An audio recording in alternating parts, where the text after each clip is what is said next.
In this video, I'll explain exactly how you and I will be affected by digital currency, why it's evil, and what we must do about it right now. What I'm about to share with you will directly impact your life, either on a personal level or on someone you love very soon. Before I can explain why digital currency is evil, we must take a step back and understand what regular currency is. Those coins and notes in your wallet, or more likely, those ones and zeros on your screen. Back in the day, money used to be commodities such as grains or livestock. Buying and selling goods was trade between two different products, so 100 pounds of wheat could have equaled one small goat, or whatever the farmers, neighbours, or whoever was trading decided was fair. One family got some grain and the other a goat, and everyone got on with their lives. As we apparently evolved and got smarter, we decided raw commodities were a dumb way to do business and needed a new monetary system. So eventually, metals and coins took over. It was much easier to carry coins to buy some wheat or bread. After all, maybe I didn't have a goat to trade with the farmer. So in many ways, the system worked great because everyone could agree on what their coins were worth and society could conduct civilized trade. As more coins were created, things seemed to get expensive and people got sick of carrying around pockets full of heavy metal.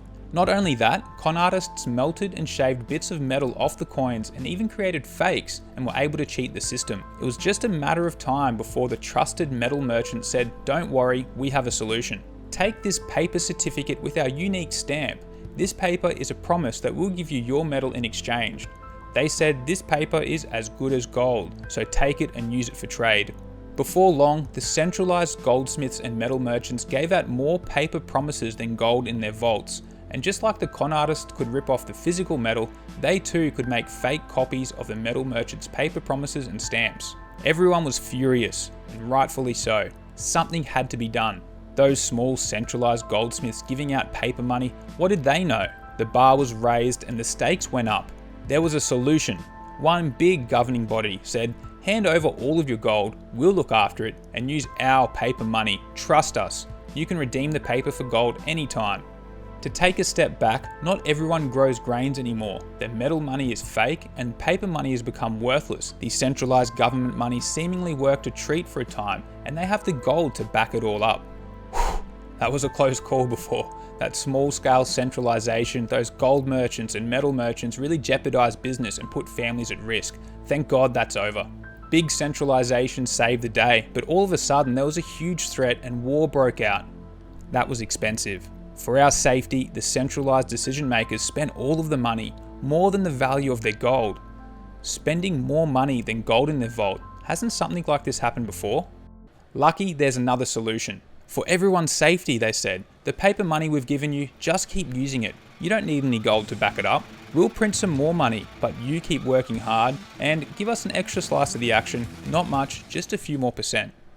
Fair enough, I guess you control the land on which I live. It's only fair. What does any of this have to do with the evil digital currency? We're getting to that. But first, the evolution of the story so far is important, so let's quickly recap. Two simple farmers were living off the land and feeding their families.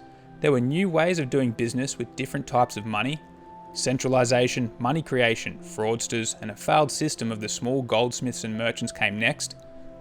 Centralization, money creation, and spending of everyone's money by the big governing bodies followed. All I want is a loaf of bread, some fuel for the car, and something to wipe my ass. But don't worry, there's another solution. Central bank digital currency. Two of the previous centralized monetary systems didn't work, but maybe this one will. Don't worry, this money is smart. The digital currency has an inbuilt set of rules that can be changed. Those smart computer programmers can do just about anything, and in the right hands, this technology is brilliant. Think of all those people on welfare spending taxpayers' money, their social security, on drugs, alcohol, and fast food. Our governing bodies can actually program rules into the digital currency that prevents them from buying that rubbish. This is brilliant, until it's not. Let's say you had a big weekend, went to a party, got lit, or even just stayed up all night playing video games or having a glass of wine with some friends. The next day you're wrecked, so you get Mackie D's delivered for brekkie. Next comes lunch and you're still feeling lazy, so you order a burger, but now you're left hungry. Why? Your centralized digital money has a hard-coded rule stating that you can only buy fast food once every 24 hours. What a pain in the ass. You might be thinking, big deal, I'll just use my friend's account, but this example is only scratching the surface. With this rule-based digital cash system, the rules can and will change at a moment's notice. Maybe you want to leave your house, but you're told no, and you do it anyway because you're dying for some sunlight and fresh air. Your money is no good because the rules said no, and you even get a mark against your name for trying to buy something at the store.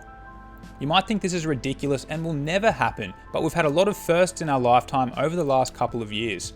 You might also be thinking, so what, I'll just always play by the rules and life will go on seemingly unchanged. The danger of blindly playing a game when the rules are unknown leaves all players confused and stuck in a losing position.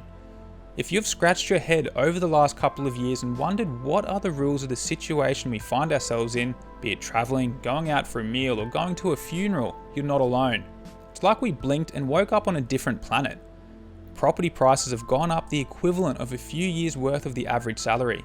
Leaving the house, state, or God forbid we want to go overseas, you better not plan too far ahead.